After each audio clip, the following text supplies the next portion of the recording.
Hi everyone. So it's one of those days again where it's raining already. So much for doing anything in the garden, and it's windier than heck. And you can see the sky is very threatening. So I'm gonna have to wait because it's just starting raining now, but we're gonna do some planting. And I want to plant some limelights and some nepeta and maybe move some tree lilies. But we're gonna have to wait till this rain stops. As you can see, Matilda and I are getting all wet and it's just lovely. So the past 3-4 days, this is the kind of weather we're having.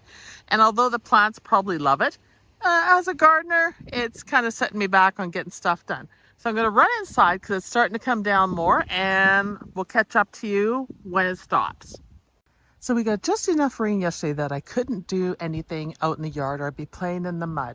But you can see it's early morning and it is fog.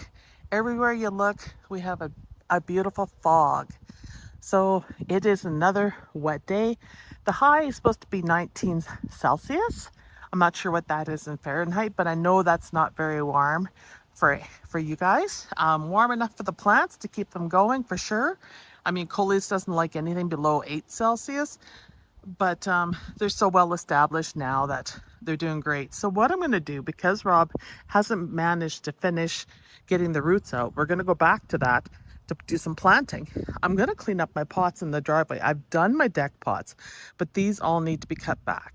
And what I mean is, we have from the rain and that, we have like geraniums here that are just, not in good shape. So I'm just picking them off because it just takes the energy away from the plants.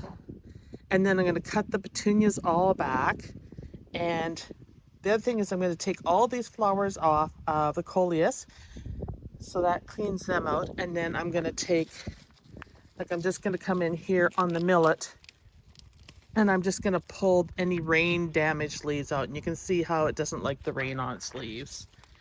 Just to clean it up. And I'm going to hope, beyond hope, that this rain stops. 'Cause I think we're supposed to start getting a hot week again.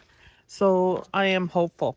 But you can see things are starting to cascade too far over the container here. So we're just going to trim them all up and make them beautiful again. And we're going to do each one of these and clean them all up. So I'm going to show you what they look like. And like with the coleus, I'm actually going to come probably down to about here. So I'm going to take all this stem off here and come all the way down to here and trim it back because it will, and take these off too, because it will send out new shoots, and any worn out leaves I'm going to take off as well. So it's going to be drastic, but it'll do the plant a world of good.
right, they're all cleaned up. You can see here, some pots were in worse shape than others. So I've really pruned them back, and you will see when I scoot over to this one here, how much I really went hard at it. And even then, I could have picked out some more of the debris, and you want the debris out, right? Because you don't want to harbor any insects or anything like that. And the petunia may not survive how much I hacked it back, but we'll give it a chance and see. If not, it's an opportunity to set up for fall. And that's just the way it goes. Some plants take more of a hit from the rain than others. And although they were beautiful, they might be again. So I'm aiming it toward the sun so we can get the west sun and put fertilizer in there, and we'll see if it bounces back. So you can see now how they're all looking there. And I'm just going to go from the other side and show you. And here is everything I took off 5 pots in my wheelbarrow. You can see it's pretty darn full. You can see the coleus and the geraniums really do keep things going. I can see I missed a petunia here. So I'm just going to snap that while I see it and get that end off, because these ends are what stops the plant from blooming. So we want to pick them off. And you can see here how the geranium keeps it going. And there's still a few dead leaves in here that I should really be removing to keep the air flow happening. Like geranium leaves and stuff that have died from the inside. Like that. You want to get them out. And same with these. You want to take these out. With regard to the coleus, you can see here there's new shoots. So it will bounce back pretty darn fast. And now it's got room for it to grow. And what survives will survive. The containers definitely aren't a loss, even with the petunia shot. And that's the only thing I don't like about petunias, is I consider them a half summer flower. I mean, I've already pruned these back hard once, but you can see, I mean, they're not looking the greatest, but that's okay. If they don't come back, we'll put some fall foliage in and make them beautiful again. Like I said, there's always room to do something with your pots to make them beautiful. And don't you think some more oranges would be pretty for fall in here? I do. And now's the time to get those orange flowers, because I find chrysanthemums are not the way to go, because they just, you get them, they bloom like once and they take forever to bloom back. So I think perennials are the way to go in your containers. I'm just picking out extra debris in this container just to keep it clean. So I don't know. That one is looking pretty drastic. We'll see. And I will give you guys an update, because I'm really harsh at pruning stuff back. I think compared to other YouTube gardeners, they tend to just cut around the edge. And I will do that if the plants are savable. But if they're really bad shape with all the rain we've had, I will go hard. And if they don't bounce back, then we'll backfill with something else. But let me show you how my zinnias are doing. So some of the zinnias I want to share with you first off is this dwarf version of Zahara Sunburst. And this is a true depiction of what the color should look like. Right there. Over here in the back, we have Orange Cupcake.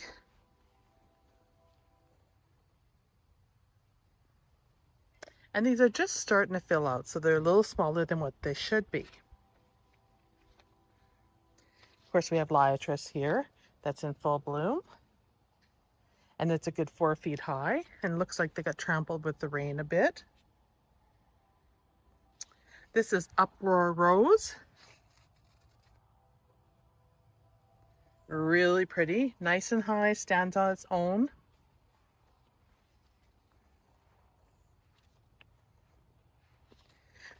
This is Magdalene Salmon. Love this one.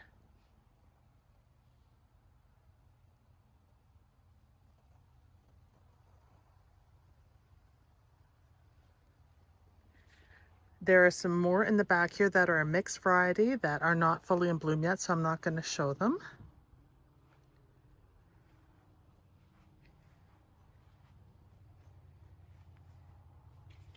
This is the Green Envy. This is a Bennery. You can find this zinnia pretty much in every store now when the seeds come out. It seems to be quite popular and available. I love it. We're collecting. All these are seeds are worth collecting because they aren't hybrids. I didn't buy hybrids this year so I could collect seeds. You can see the morning glories finally are showing blooms. That's mixed. These are the Mexican sunflowers. I'll put a picture on the screen what they should look like. They are big. Don't see a lot of buds on them yet, you guys, and it's a concern. Let me see here. Yeah, I don't see them. I don't know. Uh-oh, here comes the train. We're going to stop. One that is a real showstopper and is huge is Magdalene Cherry. I am loving on this. This thing is a good 3.5 feet high. It is gorgeous. The colors are amazing, very vivid. Definitely collecting seeds off this one. My friends will all be so happy because I always give away some of my zinnia seed to them and some of my plants. All right, and finally, Cinderella peach. Now, these are supposed to be peach, you guys. All peach. Well, some of them are an orange. I do like them because look at the variety of colors. I think they're really pretty.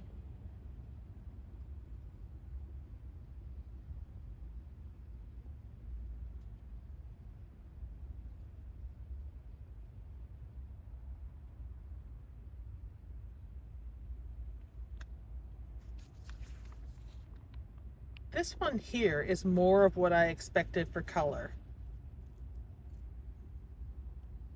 But I'm not disappointed because I really like them. I just think they're so pretty. I would plant a lot more of these because I just can't express enough how pretty they are. They look great in the cottage garden area. Now I want to talk about something I'm not happy with, but I promised I'd show you guys. We're just gonna boot along here. And that is my Dalmatian foxglove. I don't like it. So it is everything that Johnny's Seeds said it would be. It bloomed the first year. I did give it fertilizer spikes because it looked like it needed some love. It was looking kind of yellow, and that really perked it up and made it really green. So if you have trouble with your foxglove, shove some evergreen fertilizer spikes in and they will go nuts. So I think that's what got them to this point. So I think they're okay. If they would have flowered more and earlier and were taller, I would like them. They're too short, I think, for this spot. They'd probably be better in a raised bed because you really can't enjoy them because of the height. Maybe next year they'll be taller. I mean, there is enough of them in here now, you can see. And my lime daylily is just getting swallowed up by them. But I'm just not happy with them. To me, they look washed out. Maybe it's from all the rain.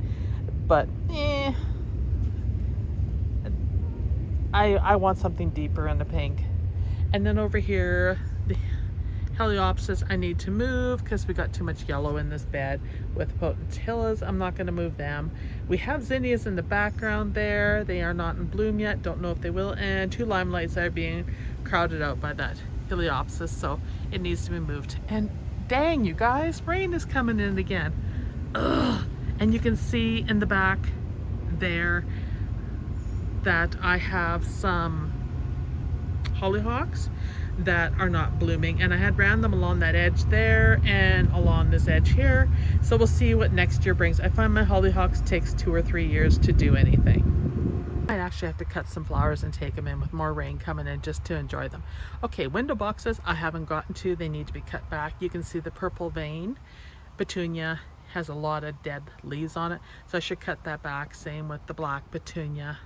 The box needs a bit of a cleanup, but for the most part it didn't take the hit on the rain like the other ones. And boy, I need to clean my windows. Here we go with the morning glories that are just, I'm shocked by how beautiful these are and how vigorous they are here. I keep telling you guys that, how I need a trellis so they could crawl all the way up the wall. I didn't fertilize these either. So that's crazy. Crazy impressive. Same with this window box. It needs a clean out. I wouldn't say clean out. It needs a good harsh pruning, which I have not done. And it's looking some shaggy and that, but now that the rain's coming in again, I'm not gonna do it. Cosmos have gone wild. I did mix powder puff in with these. I'm assuming that's the white one. I actually mixed them all together because I didn't think I would have enough. So I've got the mixed pinks there, and then I believe that is the powder puff. I want to call it snow puff. I thought the snow puffs I had last year were doubles. These look singles to me, so I'm not sure. We'll see if some of these lower ones are the actual powder puffs and that these just had whites in them, because they don't look like my powder puffs. And if they bloom, I'll share that with you if they are indeed the powder puffs. But I think they look good. If we just take an angle here along this bed and stand back, isn't that full looking with the white petunias? And that now you can see the full glory of what this is supposed to look like, what my vision was with the pinks and whites in the cosmos, and then with the pinks and whites in the petunias, in the wave petunias. The pinks are not waves, but I like it. It's really wild. I'm not sure it should belong in the front flower bed, because you can see here we got a lot of overhang here trying to get to the step. All right, let's talk about the beast in the room. My darn planters on the front step have turned into beasts. Like literally. Look at this. They're massive. They're above the railing. Like, but this coleus here is the winner. It almost looks like a velvet. To me, the leaves almost look velvety. They're so huge. A little bit of something eating them there, but for the most part, they're just amazing. And look at how big these green leaves are of the coleus. See if I can show you. See how big that is? I'm going to put my hand over it so you can see. Look at that. That leaf is massive. So this thing needs a heck of a prune. The bees are in here just loving it. But you can see it's overgrown, and now the petunias are fighting down here for space. You can see here like a pushback. The geraniums are like reaching out and saying, help me, help me. See, look at that. And they need to be pruned back from the rain. But the bees are just loving the stalks on the coleus. Yeah, definitely worth a repeat. Oh, I feel like something's up my butt. Okay, I know what's up my butt. It's a darn Cosmo up my butt. It's like, uh-oh, something nudging me, and it's not a dog. I'm okay with it being these guys. They're just really pretty. Wow. So there you go. Growing the seeds yourself, growing your plants, coleus yourself makes for massive, massive coleus. Loving them. And here's a back view of the cosmos. And like I said, these are the ones down here that I think are the powder puffs that haven't bloomed yet.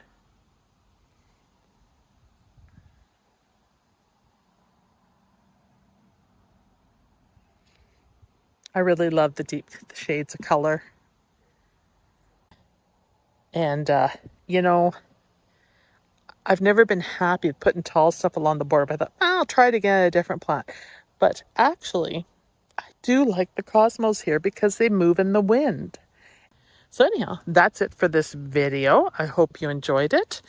And I hope I was able to share some light on the cosmos. And I'm sorry I didn't do any planting, but it's just, we're getting so much rain, it's slowing me down on doing some of that. So, you know, Mother Nature does her thing.